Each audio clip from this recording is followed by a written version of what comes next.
Good morning, students. Here we come to my garden, and today I'll be just showing you one of the organism that is belonging to the phylum Mollusca. Okay, the organisms belonging to this phylum are soft-bodied. You can see here, this is a snail which I have just found in my garden, and as I have just promised you that I'll be just showing you some of the organisms which are naturally found in the phylums, that is phylum Mollusca.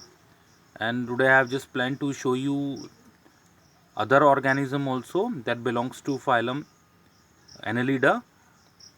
This is a snail which belongs to the phylum Mollusca.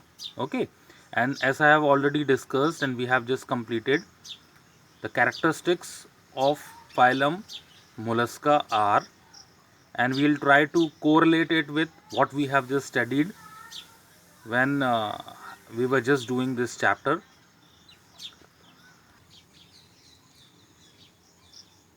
Yes, students, now I have just inverted that particular organism. Now you can see here, you can see the movement of the fluid inside this organism, okay, and which helps that organism to actually move.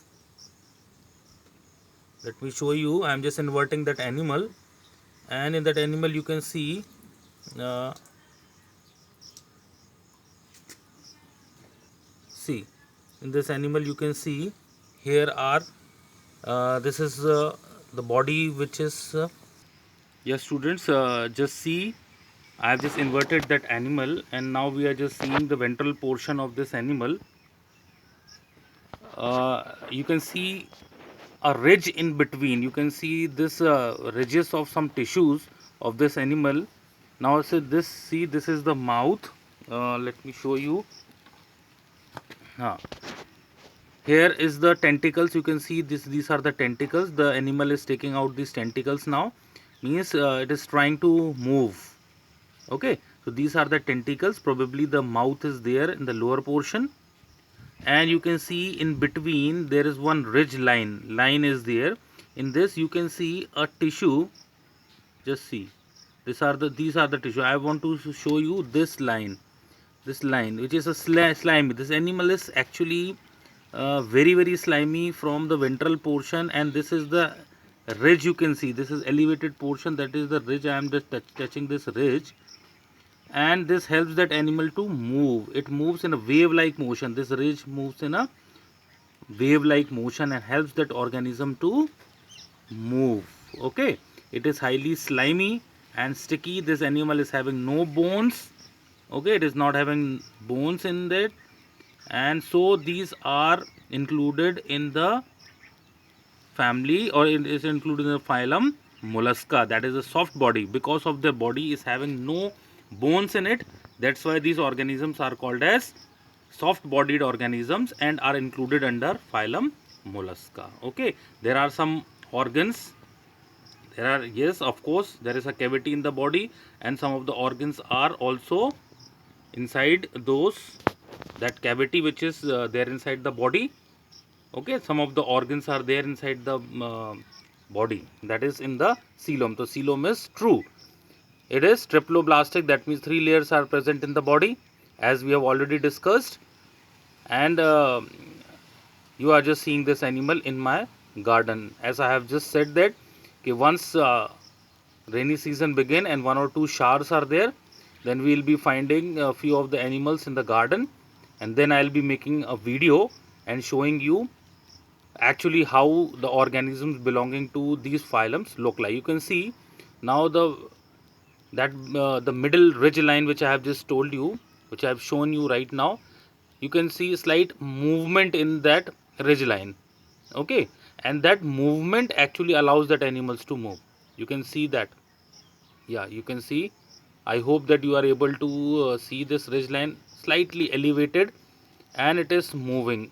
Okay, you can see the organism is trying to move, so it is just elevating that particular. You can see the ridge line, slightly lifted portion you can see here. Okay, so this is the organism which is named as a snail, and it is coming under phylum Mollusca. Okay, now let us move to the organism which is belonging to one more phylum, that is phylum Annelida. I will be just showing you that animal. Okay, students. Yes, students, you can see here in the watch glass I have just kept one other organism which I just recently I just found it from my garden.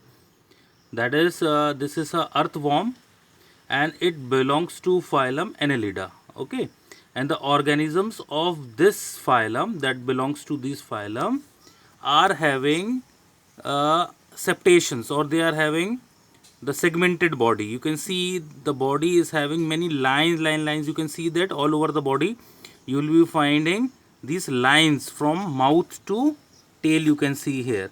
I hope students you are able to get what I am just trying to tell you. It is having all over the body segmented. You can see the segments all over the body. From head to tail you will be finding the segments. Okay, and septations. Okay, I am just inverting this organism slightly. You will be finding the light colored body, and the body is having segments, and several segments shows.